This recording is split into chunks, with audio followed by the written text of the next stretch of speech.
Hello, storytelling Ron. Oh man, whew, I have finished. Uh, I have finished the my role playing games. I'm proofreading them now. Last couple days here, just to well, hold on. A player just responded to me Discord.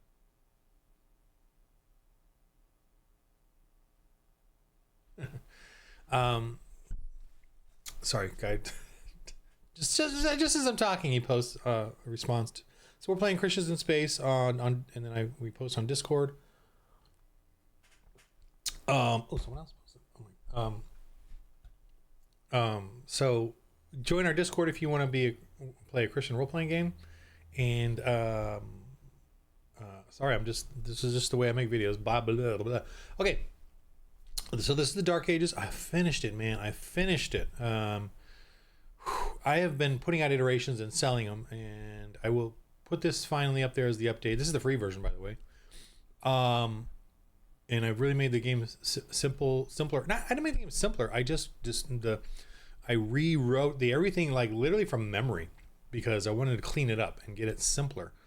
And the die rank is the most unique thing about this, and I don't know any other game that does this.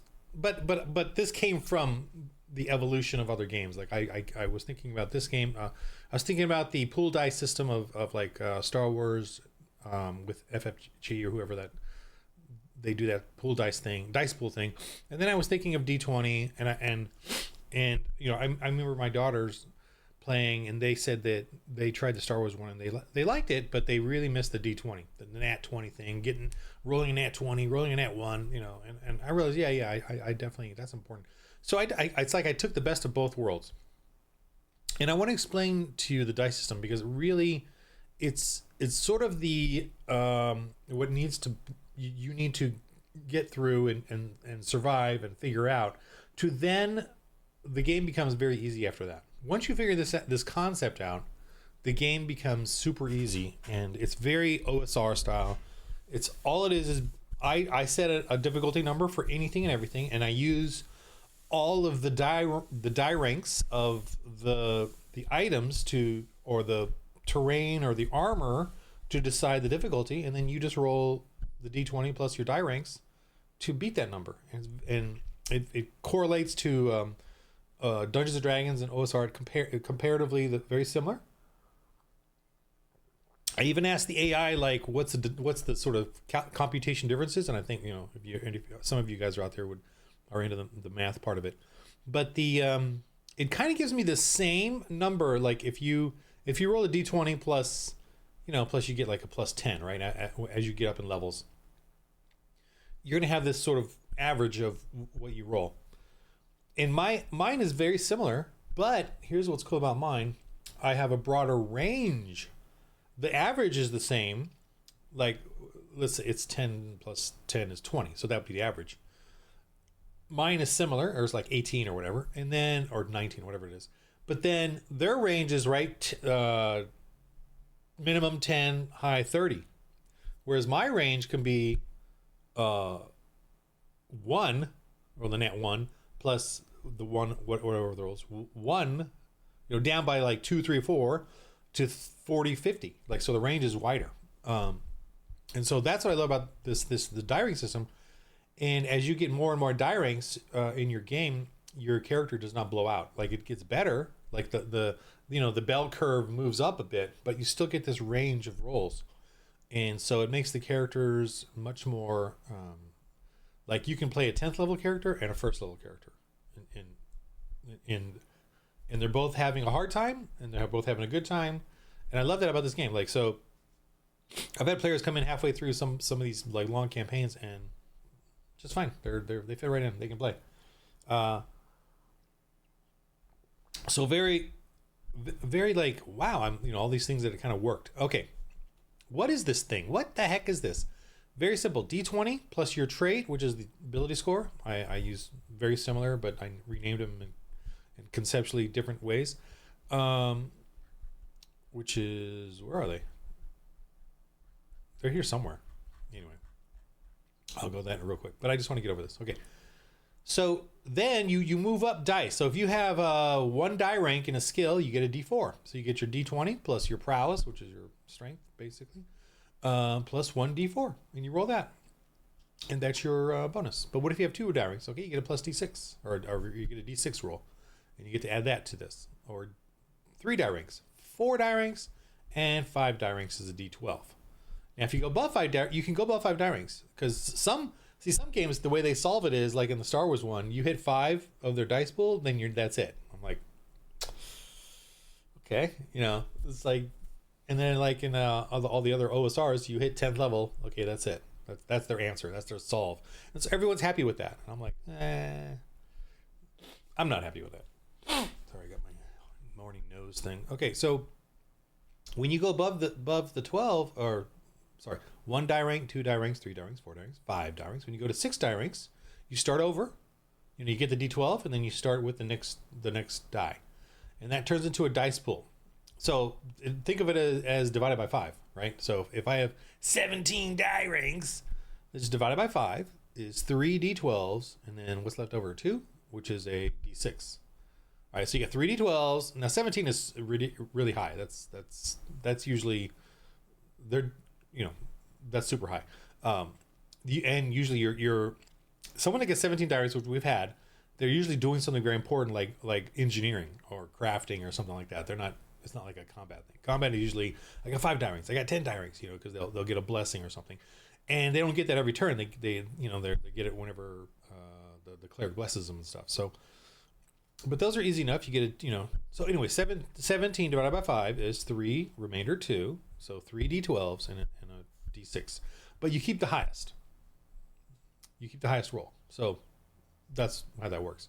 And we do exploding dice, so 7 and above is an exploding dice. You get to add that too.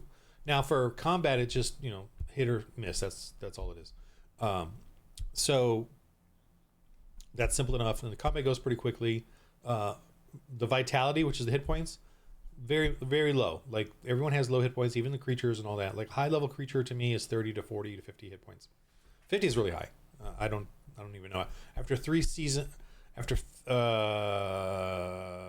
70 episodes right now of our Christian Space campaign, 3 hours each, I still put against them 16 hit point to 30. 30 hit point is a little high, but like a bossy creature or whatever, 30 to 40 hit points. But in the combats, half an hour to an hour maybe, depending on who's playing and how overly descriptive they become. But and that's it. That's the system. You just go up the die ranks, and there is another separate die you can have for holy or power, like power sword. You get like an additional energy burst of fighting, or power armor will get the additional for like a shielding. So there is another die that's separate from this die, but all these die ranks combined, like your blessings, your skills, whatever factors, like high ground or whatever. You can do inspired die and throw them in there. So all those combine on this one dice pool. Power and holy are separate and special, right? And they're rare, like in a sense. You have to get those and get, power armor in the sci-fi version is like a magic item kind of thing. And what's cool about determining the difficulty, is 12 is the default, and then even to hit someone or to climb a wall or whatever. But if it feels like it's more treacherous than that, you can roll the armor save of the character, because they get armor saves. Hitting them is their defense, and it's a simple thing. And then once you get hit, you can roll armor save to reduce that damage. So there is a little bit of extra there in the combat, but the players love it because they need their armor to save them. And I noticed that I do medieval armor combat. If you don't see I'm kind of in the retirement stage though, because I'm kind of getting older. I'm 56, and I just want to hang out with the wife more, and get that old happy old man. I'm getting that old happy old man vibe. And the injuries are a little more annoying now as I'm getting older. Like even the minor injuries, because I'm like, 3 to 6 weeks or months. So I'm sort of losing interest in it. But the younger guys are going crazy. But I just whatever. Anyway. So I using my direct experience with medieval armed combat and armor is where I sort of, you know, have figured this all out, as well as the psyche of it, the exhaustion of it, and then of course game mechanics. You know, how to keep it simple. There's that too. So, but rolling armor. Armor is tough. Anyway, rolling armor. You roll your armor and add that to the difficulty number. That's a simple way of doing any sort of generic treacherous terrain. Okay, like swamp or climbing the wall in your armor. That's the wall's really hard, you know, or high or whatever. And then I do extreme treacherous terrain. What does that mean? So you can decide that it's that you roll their armor. Let's say their armor is D10 armor save, like a brigandine armor plate. That's a D10 armor save. So if you take damage, you roll D10 and reduce the hit point damage, the vitality damage by that. Okay, but you can convert that to the 4 die ranks, right? D10 is 4 die ranks, and then you can start adding other things like the wall is super high. That's 2 more die ranks, and it's wet. That's a 3rd die rank, and it's storming. That's another die rank, and it's this and that. So you can add more die ranks, and then let's say I got 12 die ranks altogether. I would, as a GM, I would roll 2 d12s and a d6, and I keep the highest, and then add that to the difficulty. And if it exploded, I would add that. And I do that in front of the player so they know. And everything I say there is very simplistic and easy because it helps me describe the situation to them when I do that. And I love that because for newbie GMs, everything that you describe to them about the difficulty of something is another die rank, right? That you get to roll. And you roll it in front of them. So it's kind of exciting to roll the difficulty. And what I love about that too is I, as a GM, don't have to always decide the difficulty of everything and then argue with them, right? And it's not that we argue. I mean, it's just that I don't like I hate in the games where the GM, as a GM, I have to make calls. I prefer using dice because there's so many times you constantly have to make calls, and by constantly making calls, it becomes this sort of jaded overseer supervisory type of thing, whereas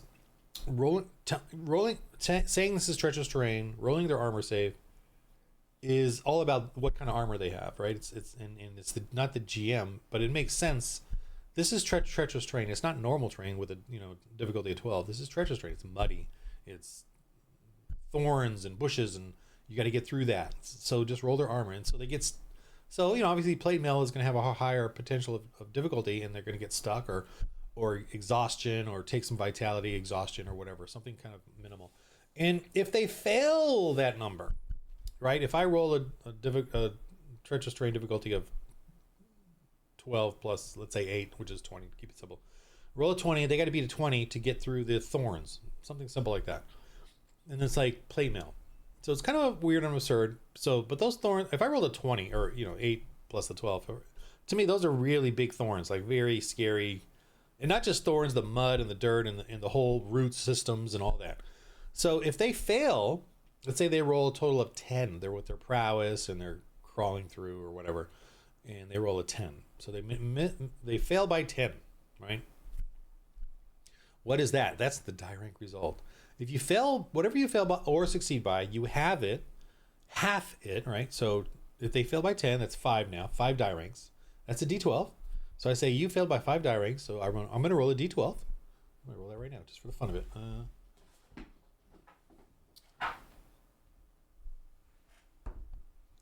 4. You take 4 vitality of exhaustion, trying to get through these thorns, tearing, ripping, rushing through. You even got scrapes inside your army. There might be a big thorn stuck in between the crevices of your plate mail, creases or whatever. So takes 4 vitality because I rolled it. They failed by that. So that's a fun little thing. This direct result is a fun way of determining things.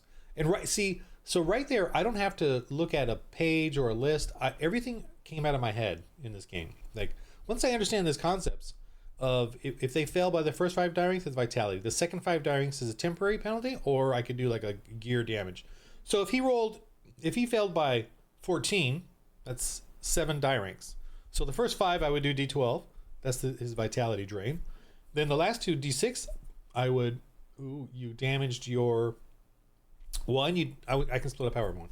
One, you damage. That's where I can make a decision. One die rank, you damage your armor. It's going through the thorns. You mess something up, popped a little rivet. You now have a loose piece that's really bothering you. Or I could just say you got something in, some thorns got in your armor. It's really, messing you up. So you're a little less. So you have to stop, take your armor off, clear it out. I can just say that. Actually, that'd be good. You got -2 die ranks. You can feel thorns. See, you kind of have to come up with something.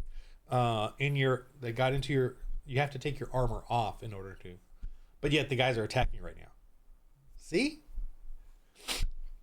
So that's what's cool about this. I don't need to look at a list. I don't need to read anything.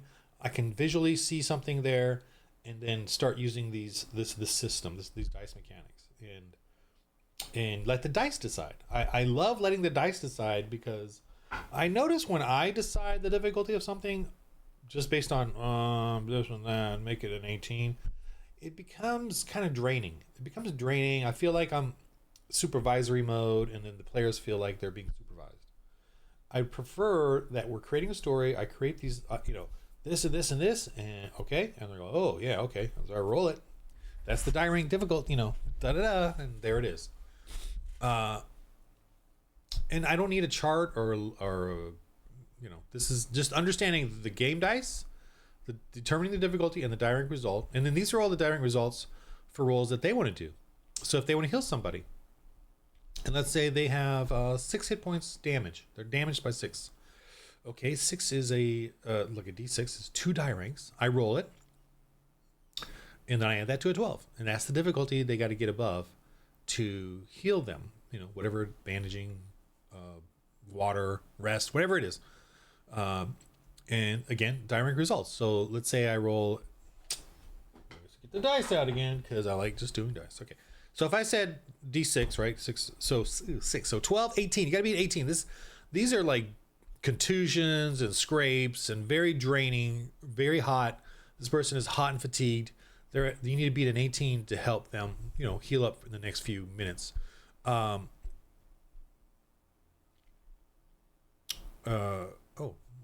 Healing skill. Oh, these two are for grievous wounds, which is another major problem. You get grievous wounds in this, which is the direct result type of thing. But that's when you get an nat 20. I don't want to go over there. You get penalties like negative 1 die rank, negative 2 die rank permanently for all your rolls. I don't want. It's another fun aspect of this, like criticals. But healing is here. This one. So So if I roll it, the difficulty is 18. So the whoever's healing them has to roll above an 18. So let's say they roll a 20. So it's only 2 above. Half of that is 1. So they get 1 die rank to heal them, which is a D4. So that's not bad. I mean, and they're only 6 down. So roll a 4, 1. So they give them a bit of water, try to cool them off. They get 1 point back out of that 6. So I just love it. It's a very simple system. Once you understand the die rank, the dice mechanics, the dice pool, the die ranks, and the die rank result, and you can do this. You can do this thing for repairs, prayer. Prayer is a big one. If they're gonna pray, or cooking, or comforts, they can get inspired die. And inspired die is die ranks that they save up, like inspiration points in D&D. But they can have a whole bunch. They can have 10 die ranks, saved or 10 inspired die, and they can use those in their game to give out, give bonuses for. And it's basically when you pray, you encourage each other. So let's say the difficulty, the default difficulty of praying is 12. I'd only make that higher if they're in the rain, or if there's extreme conditions. But like if they're in a church praying before they go out on a mission, then the difficulty is 12. But if they're in a church, I'm gonna give them some bonuses, like depending on the church, and depending on their corporate prayer, all this stuff, and their skill in prayer, and do they have a book of the book of Psalms, or something helping them, blah blah blah. So all of that is, and they work on these die ranks, man. They get these die ranks together. I got this book, I've got this prayer beads. I cross. I allow those type of sort of relics and stuff. Prayer beads and all that. And obviously, rosemary beads are Catholic, so we don't do that. But if you want to do that, that's fine. I'm not gonna go into deep theology in this game. I accept Catholics and Orthodox as players in this game, because the goal of this game is evangelism and church planting. It's not theology. I'll let the pastors, reverends, and priests figure that all out. Okay. And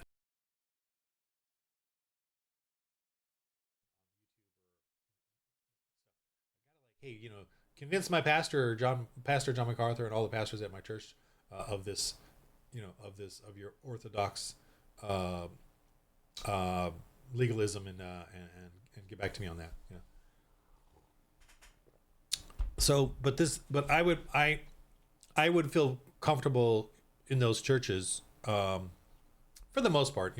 I'd probably go to the Bible studies more than the ritualistic masses, in that sense. But in Christianity, remember, in Christianity there is no compulsion. You're not forced to do anything in Christianity.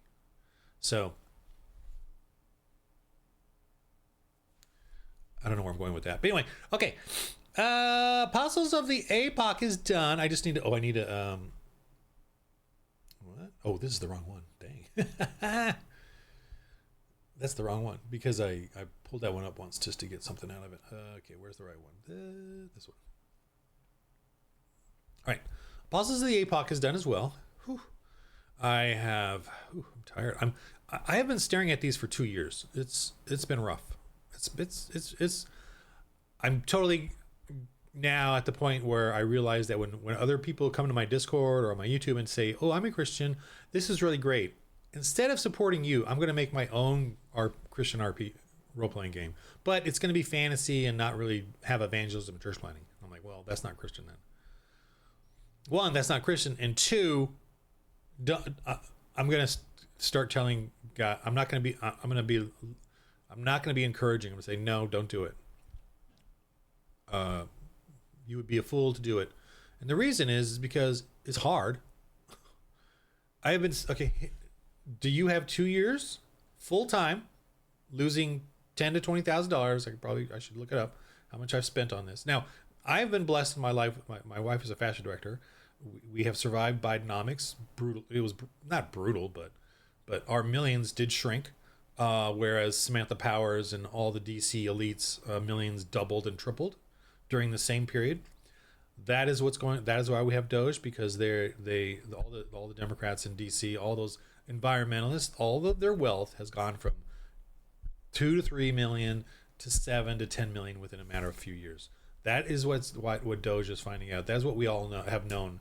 Even Democrats know it. They don't want to lose their millions. There's millions and millions of millionaires, or whatever, Democrats, millionaires all across DC getting that money that doesn't even exist. It's fake money. They're taking it from our grandchildren who are going to pay taxes on all these rich elite Democrats. If some of those people do not get arrested for this corruption, it's going to be, the next time they get power, it's going to be tenfold worse. The corruption, and they want to destroy. They do. It's in their heart. It's in their heart. Anyway, so our millions shrunk. Day after day, month after month, we stared at it as she was unemployed and Bidenomicked out of the economy. But she's back. She got rehired unbelievably. So we'll see how we do. So I've been blessed. So I don't even make money. So spent 2 years now working on this. 100 playtesters. Do you have? This is Christian. Do you have 2 years? And can you corral herd cats? And this is the worst type of thing to corral. Christians playing a Christian role playing game. That is, I can't believe how hard this is. I can kind of, but the contentiousness, of me starting the contentiousness, but then the contentiousness of Christians who say you shouldn't be doing this is hilarious and difficult and drives me nuts. But the D&D and Pathfinder and all those RPGs are a sacred cow to Christians. It's a sacred cow, and I find that very annoying. Shadow Dark, whatever. I do love role-playing games. I do. I get like that whole addictive, story. It's that weird, I can feel the opium endorphins or whatever they're called, firing off. Like here, Mutant Crawl Classics. Ooh, I get I get that thing. I get that thing, man. Ooh, it feels evil now. But I love it. But but I love Jesus way more, way more. And I'm looking at the world, and it's like, we gotta stop being pagans. We gotta stop playing pagan games, being part of pagan stuff, and that's my whole thing now. And of course, I'm disrupting the Christian alliance with pagans, and it's annoying many Christians that play RPGs. And I'm gonna keep doing it because I find it very annoying. Anyway, that's who I've always been, a very annoying guy. Okay, what am I showing you here?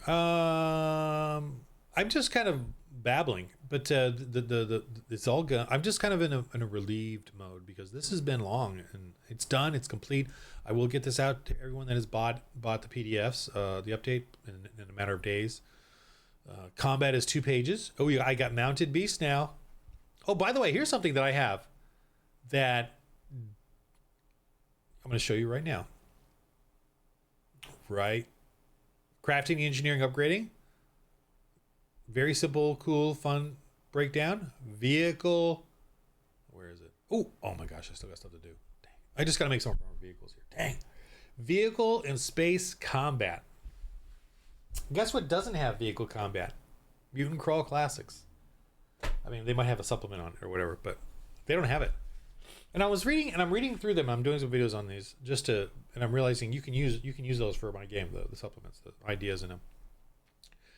Because it's post Earth, which is fine, and I know obviously there's no Christianity in it, but they do every now and then. There's a little token of God in there in Christianity. For instance, in this one, it's about a secret lab, and then the scientists leave a message, and they said, "Oh, God, what have we done?" Like with the gate opening or whatever they did. So there is sort of a hint of maybe they are Christian, and these are the Christians that want to play non-Christian role-playing games. But there's no evangelism or church planning in these. There's no Christianity in it, and just playing good is not a Christian, because we are not good. No, not one of us. So it's not about being good. That's Christianity. It's about evangelism and church planning. That's what a Christian is. The commission, So I have vehicle and space combat, and it is fully integrated with the players. Not even Star Wars. Where's the... behind this, never mind. Behind this mug here, let me show you. Not even Star Wars has... it's telling you. These are my cool mugs, available on my storytelling run. Oh, I should start drinking out of them normally, regularly. I just drink out when we play our games. I don't use them normally, but I should. Anyway, Star Wars does not have... the spaceship and the character role-playing are separate, but in my game they're fully integrated. So you're running around on a ship shooting, and parts of the ship are getting destroyed or damaged, and you got to run over there and fix it, or you got to run out of there because that part got destroyed, or you got hurt in that part of the ship that got shot up. If it, I love it, man. And boy, the characters do not want to go get into space fights, like vehicle fights. It's just their ships get so torn up, and they got to repair it all. I love it, man. That's role playing right there, man. Oh, by the way, if you've gotten this far, I am trying to get I've got the Christians in Space going. We've got an awesome group every Thursday, but I'm trying to get an Apostles of the APOC campaign going, maybe on a Monday, Tuesday, or Wednesday. And I'm really looking for players. And my Discord, I've got a bunch of people, but man, nobody's jumping in. So at least not new players. And I'm trying to get new players. So I don't know what's going on. I don't know why my Discord. I've got like, how many people I got here? Wow, I got 65-ish in the group, but and only like a handful. And this is typical for any Discord. Everyone's got their lives, so I'm not dogging anyone there. I'm not dogging anyone, but I'm just trying to get some games going. And they don't even have to play with me. They can play with each other, but I can't get any going. And I don't have any insecurities about this game and how good it is. I love this game. I don't have that. The concerns are obviously it's a time thing. You got to have the DNA to do it, but it's also going after the sacred cow, which is what I need a break from Christians. I don't mind. Look, I'm not like, this is not a salvation issue as far as that goes. This is a it's the the journey part, the sanctification. No, yeah, I don't know. Whatever. It's one of those. You know, someone at Grace Community Church will remind me of all the terminologies, but I forget. Sanctification is the one, but it's the one. I think it might be sanctification, but whatever. It's the quality of your Christianity in life, right? And I want the quality of our Christianity in life to be where we can bring in our Christianity into anything, including games, and we are not inhibited by what the world is telling us. The world is telling us that we cannot have fun with Christianity or be part of a storytelling environment with our Christianity. We got to put that away. We have so easily surrendered to giving up our faith to play a game, to get along, to go along, that the pagans are taking over. They're taking over romance, chivalry, or pretending to. It doesn't work when they try to. It's just manipulation and control for them. But they're taking credit for everything. They're taking credit for the age of reason, the age of enlightenment. They're taking credit. What a bunch of liars. Actually, I'm not upset at them. God has made them so, and they will do that. They will always do that. What I'm kind of upset at is Christians who are easily surrendering to that, easily surrendering, giving up just to get along, to go along, to play games, because it's so easy to go out there and find a pagan RPG as a Christian or non-Christian. It's so easy to support them. So easy. This is hard what I'm doing, and I love it. I love this game. I love that we can speak about Christ so easily in the game and have fun. And I laughed a little too much, a little too joyously, even in the harrowings of their suffering, whatever. But so, yeah. So, well, what am I needed? I don't know if I need to do anything. I'm just.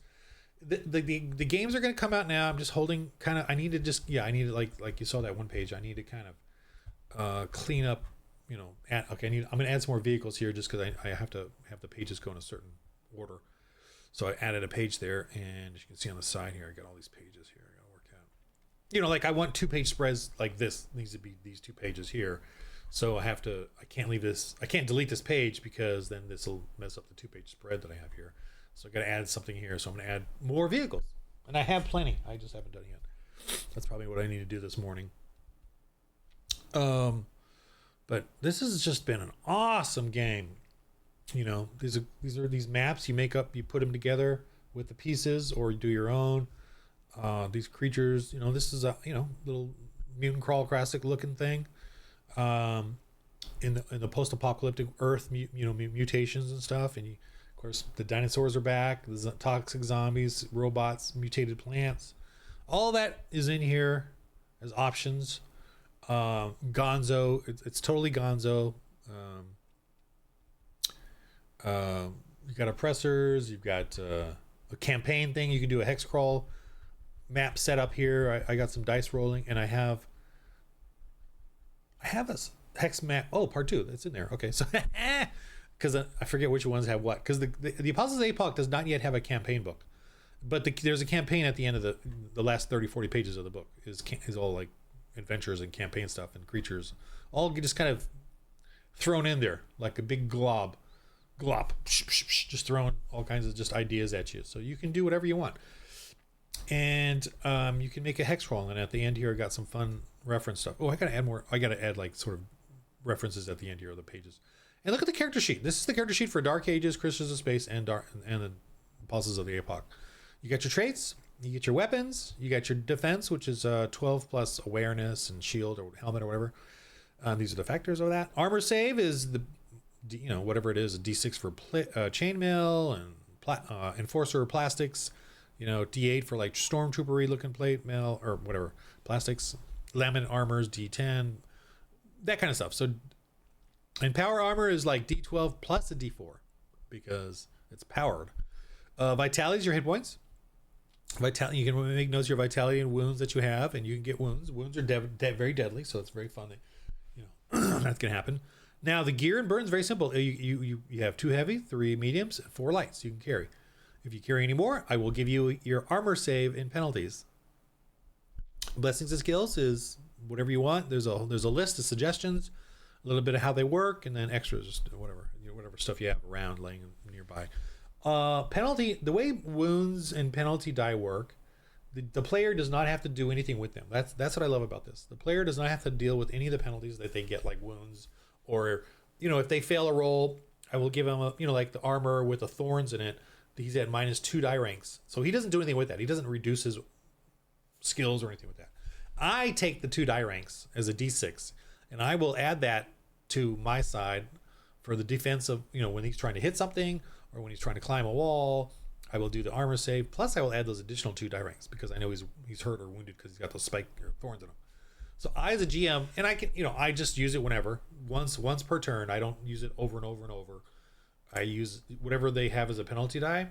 I will use so it concerns them and they got to deal with it, but it doesn't affect it doesn't make the game too confusing for them as far as the mechanics and stuff. So that's why the GM decides when and where and he can use the die ranks conveniently, quickly. Forgets, no big deal, that kind of thing. But if they go past 5 die ranks in grievous wounds, they're dead. So that's another cool fatality of this, the scariness of it, and they deal with that. Oh, like when they get them.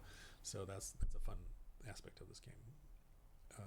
And in the 70-80 episodes that the Christians of Space, I think they've only had 1 death. So I'm pretty terrible at killing them. Even though I feel like and the character, it was a young guy who joined it, one of the sons of the guy, and he ran, his character kind of ran. The party got split up and he ended up dying because he just went too far, too quick, out of the way and wasn't ready for what he was doing. That was a bummer. I think that was the only death, man. I can't seem to kill these guys, but that's okay. I'm a Christian. I like life. Okay. All right. What else? I'm just working hard, man. Okay, Apostle. I'm sorry, moving this around. Here's my space one. I just want to show this real quick. Check out the characters. I got new graphics in here. Got a bunch of robots, which is in the Apoc one. This is the spaceship. See how the spaceships are way cool? Isn't that cool or what? Come on. You run around in there. You can board and attack, and it's just a battle map. There's some more creatures here. I just want to see if there's a big spaceship picture here somewhere. Here. This is their transport, and they hang out in there and do all, run around, fix things. They go to the chapel to pray. They go in their bunker. They go cook over there. It's just so it feels like a spaceship. It feels like they're in a spaceship. And they get attacked and they got boarded by some dreadbots.